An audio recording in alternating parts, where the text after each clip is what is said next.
Part 6 की शुरुआत वहीं से होती है जहां जिनगुक सोजंग को बता रहा था कि पास्ट में मैंने भी किसी को मारा है। सोजंग पूछती है, उस आदमी को मारने के बाद तुम ट्रॉमा से कैसे बाहर आए, क्योंकि उसे मारने के बाद तुम काफी परेशान हो गए थे।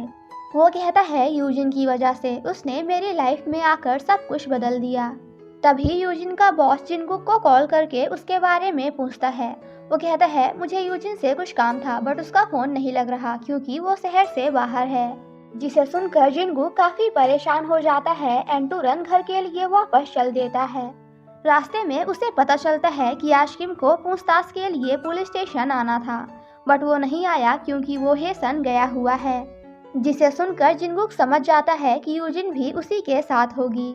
नेक्स्ट मॉर्निंग जब यूजिन वापस आती है तो जिनगुक उससे पूछता है कि क्या कल पूरी रात तुम किम के साथ थी? तो वो उसे बता देती है कि हाँ, मैं किम के ही साथ थी। जिसे सुनकर जिनगुक को काफी गुस्सा आता है। वो कहता है, मैंने तुम्हें उससे मिलने से मना किया था बट फिर भी तुम उससे मिलने गई। तुम्हें कितनी बार बताना पड़ेगा कि उससे दूर रहो? क्या तुम भूल गई कि मैंने अकेले कैसे तुम्हें बड़ा किया है? ये सुनकर यूजिन भी गुस्से में कहती है, मैं आपकी ये बातें सुन सुनकर थक चुकी हूँ। मुझे पता है कि मैं आपके लिए बोझ हूँ, इसीलिए मुझे बुरा लगता है। मुझे ये भी पता है कि आपने मेरे लिए बहुत सारे सैक्रिफाइस किए हैं और आपने आज तक मेरे लिए जो कुछ भी किया है, मैं हमेशा आपकी शुक्रगुजार रहूंगी। जिसे सुनकर जिनगुक उसे समझाने की कोशिश करता है कि तुम मेरे लिए कभी भी बोझ नहीं थी, बट यूजिन बिना उसकी बातें सुने अपने रूम चली जाती है।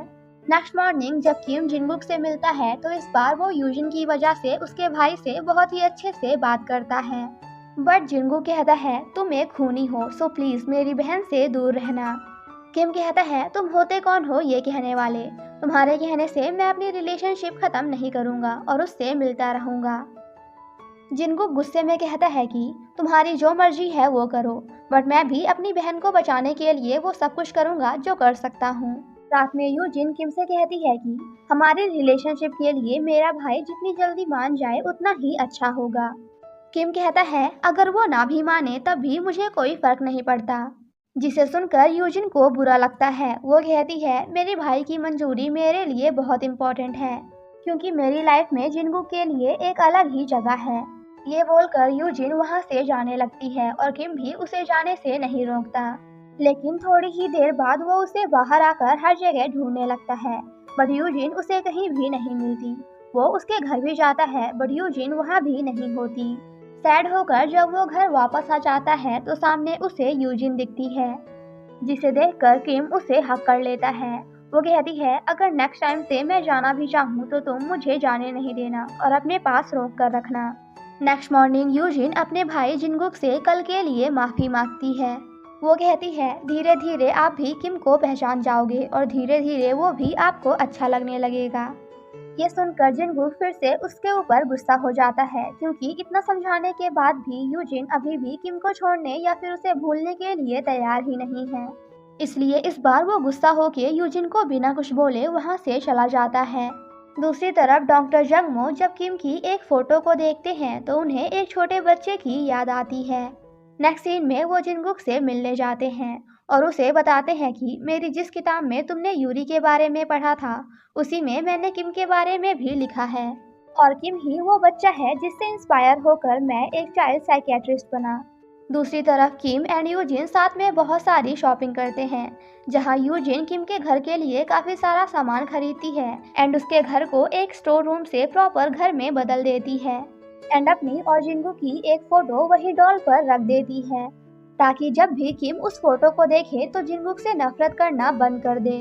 किम जब उस फोटो को देखता है तो पीछे बिल्डिंग को देखकर उसे कुछ याद आता है। रात में जिनगुक यूजिन को कॉल करके कहता है कि आज मैं तुम्हारे लिए खाना बनाने वाला हूँ सो प्लीज घर जल्दी आ जाना। बट यूजिन मना करते हुए कहती है कि मैं नहीं आ सकती क्योंकि मुझे ऑफिस में काम है। उसने ऐसा इसलिए कहा है क्योंकि यूजिन का प्लान ऑलरेडी किम के साथ खाना खाने का है। नेक्स्ट सीन में हम उसे किम के घर में देखते हैं जहां वो दोनों साथ में काफी अच्छा टाइम स्पेंड करते हैं। थोड़ी देर बाद जिनगुक भी यूजिन के बारे में पता करने किम के घर आता है जहां वो उन दोनों को साथ देखकर काफी सैड हो जाता है। किम जब वाइन खरीदने के लिए बाहर शॉप में आता है तो उसे वहां जिनगुक मिलता है। वो दोनों जब एक दूसरे को क्रॉस कर रहे होते हैं तो जिनगुक किम को चाकू मारकर एंड उसे उसी हालत में वहीं छोड़कर चला जाता है, जिस वजह से किम काफी ज्यादा दर्द में होता है एंड कैसे भी करके डॉक्टर जंगमो के पास पहुंचता है। डॉक्टर जंगमो उसे हॉस्पिटल चलने के लिए कहते हैं बट वो जाने से मना कर देता है।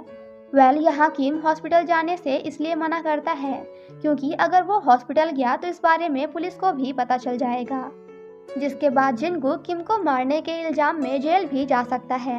इसलिए वो यूजिन के बड़े भाई जिनगुक के बारे में सोचकर हॉस्पिटल जाने से मना कर देता है। इसलिए वो घर में ही किम का इलाज करते हैं।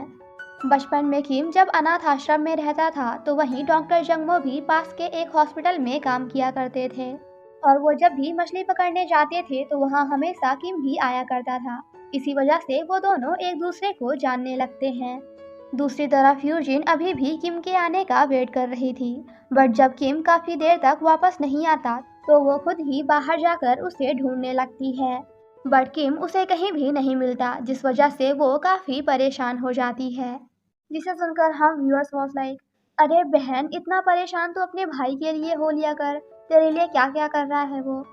नेक्स्ट मॉर्निंग जिनगुक मिस्टर ली को अपना रिजाइग्नेशन लेटर देते हुए कहते हैं कि कल रात मैंने एक लड़के को मारा है। मिस्टर ली कहते हैं बट कल हमें कोई ऐसी रिपोर्ट नहीं मिली जहां किसी ने किसी लड़के को मारा हो। ऐसा इसलिए है क्योंकि किम ने इस बारे में किसी को बताया ही नहीं। दूसरी तरफ यूजिन का मन काम में बिल्कुल भी नहीं लग रहा था क्योंकि वो किम के लिए काफी परेशान थी। इसलिए वो छुट्टी लेकर किम के घर जाती है। कुछ दिनों बाद जब किम को होश आता है तो वो डॉक्टर जंगमो का फोन लेकर सबसे पहले यूजिन को कॉल करता है। यूजिन पूछती है आखिर कल रात तुम कहाँ चले गए थे। वो झूठ बोलते हुए कहता है कि एक्चुअली कल रास्ते में मुझे मेरा फ्रेंड मिल गया था तो मैं उसी के घर में हूँ। ये सुनने के बाद भी यूजिन को उस पर भरोसा नहीं होता। वो कहती है मुझे सच सच बताओ कल तुम्हारे साथ क्या हुआ था। किम कहता है सच में मैं अपने फ्रेंड के यहाँ ही हूँ। यूजिन रोते हुए कहती है कि कल मैं तुम्हारे लिए काफी परेशान हो गई थी। ये सब मेरे लिए बहुत ही ज्यादा हार्ड है। तुम कभी भी गायब हो जाते हो और फिर गायब होने का रीजन भी नहीं बताते। किम को जब पता चलता है कि यूजिन रो रही है तो वो अपने घर के लिए निकलता है, बट डॉक्टर जंगमो उसे कहीं भी जाने से मना करते हैं क्योंकि वो अभी भी ठीक नहीं हुआ था। घर में जिनगुक यूजिन से किम के बारे में पूछता है तो वो कहती है किम बिल्कुल ठीक है। यहाँ जिनगुक उसे बता देता है कि कल मैंने उसे चाकू से मारा था क्योंकि मेरे पास तुम दोनों को अलग करने का दूसरा कोई रास्ता नहीं था। अगर तुम नहीं चाहती कि आगे फिर से कुछ ऐसा हो तो किम से मिलना बंद कर दो। यूजिन रोते हुए पूछती है कि आखिर आपने ऐसा क्यों किया। जिनगुक कहता है क्योंकि तुम मेरे लिए बहुत ही ज्यादा इम्पोर्टेंट हो और तुम्हें बचाने के लिए मैं कुछ भी कर सकता हूँ। यूजिन जब फिर से किम को कॉल करती है तो इस बार फोन डॉक्टर जंगमो उठाते हैं। यूजिन उनसे किम की तबीयत के बारे में पूछती है तो वो कहते हैं अब किम बिल्कुल ठीक है, जिसे सुनकर यूजिन चैन की सांस लेती है। अगले दिन किम जब सामने डॉक्टर जंगमो को देखता है तो उसे याद आता है कि 5 साल की उम्र में जब वो हॉस्पिटल के बाहर खड़ा था तब भी उसके सामने डॉक्टर जंगमो ही खड़े थे। ये याद आने के बाद वो डॉक्टर जंगमो से पूछता है कि आखिर आप मुझे कब से जानते हैं, तो वो उसे सब कुछ बता देते हैं। वो कहते हैं तुम्हारा हाथ जलने के बाद मैंने ही तुम्हारा ट्रीटमेंट किया था और फिर 3 साल बाद जब मैं फिशिंग करने गया था तो तुम मुझे वहीं मिले थे और तुम्हारे हाथ में जलने का निशान देखकर मैं समझ गया था कि तुम वही हो। किम कहता है 5 साल की उम्र में जब मैं हॉस्पिटल छोड़कर जा रहा था तब मेरी याददाश्त चली गई थी, तो फिर आपने मुझे जाने से क्यों नहीं रोका। वो कहते हैं क्योंकि मैंने सोचा कि तुम्हारे पास यही एक लास्ट चांस है अपने पास्ट को भुलाने का। किम कहता है आखिर पास्ट में मेरे साथ ऐसा क्या हुआ था जो आप नहीं चाहते कि वो सब मुझे याद आए। जिसे सुनकर वो कुछ नहीं बोलते। दूसरी तरफ यूजिन जिनगुक के पास जाकर उसे कहती है कि आज के बाद मैं किम से कभी भी नहीं मिलूंगी, जिसे सुनकर जिनगुक को रिलीफ फील होता है। किम जब घर वापस आता है तो उसे घर में एक लेटर मिलता है जिसमें यूजिन ने लिखा था कि I am really sorry but please तुम मेरे भाई जिनगुक को माफ कर देना। जिसे सुनकर किम समझ जाता है कि शायद अब यूजिन भी उससे नहीं मिलना चाहती। नेक्स्ट सीन में जब वो बाहर आता है तो उसे वहाँ यूजिन मिलती है। वो कहता है अगर तुम मेरे साथ नहीं रहना चाहती और मुझसे दूर जाना चाहती हो तो जा सकती हो, मैं तुम्हें नहीं रोकूंगा, बट अगर कभी भी तुम्हें मेरे पास आने का मन करे तब भी आ सकती हो। ये सुनकर यूजिन काफ़ी इमोशनल हो जाती है और कहती है कि मैं कहीं नहीं जाने वाली, हमेशा तुम्हारे साथ ही रहूंगी। एंड आफ्टर दैट वो दोनों क्या करते हैं ये तो आप खुद ही देख लो, क्योंकि मैं बोल नहीं सकती। बोल सकती हूँ बट क्या ही बोलना, आप ही लोग देख लो, क्योंकि सुनने में वो मज़ा कहाँ जो देखने में, राइट। दूसरी तरफ जिनगुक उस बच्चे का मिसिंग पोस्टर लेकर डॉक्टर जंगमो के पास जाता है एंड उन्हें दिखाते हुए पूछता है कि क्या यही बच्चा किम है। तो वो कहते हैं हाँ, यही बच्चा किम है। फ्लैशबैक में हमें दिखाया जाता है कि जब किम का हाथ जल गया था तो जिनगुक ही उसे हॉस्पिटल लेकर गया था, जिसके बाद उसने हर जगह किम को ढूंढने की कोशिश की बट किम उसे कहीं भी नहीं मिला, क्योंकि वो हॉस्पिटल छोड़कर जा चुका था। ये जानने के बाद कि किम ही वो बच्चा है जिसे अभी तक जिनगुक ढूंढ रहा था, शॉक्ड हो जाता है। नेक्स्ट सीन में किम डॉक्टर के पास आकर पूछता है कि क्या मेरे डैड को किसी ने शूट करके मारा था, क्योंकि मैं ये हमेशा सपने में देखता हूँ कि कोई मेरे डैड को मेरे सामने ही शूट करके मार देता है।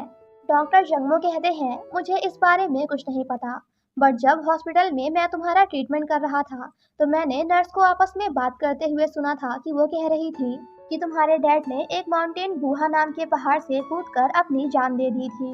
आफ्टर दैट वो यूजिन से मिलने जाता है एंड उसे बताता है कि डॉक्टर जंगमो ने मुझे बताया कि मेरा असली नाम कांग सन हो है। तभी सामने से जिनगुक आता है।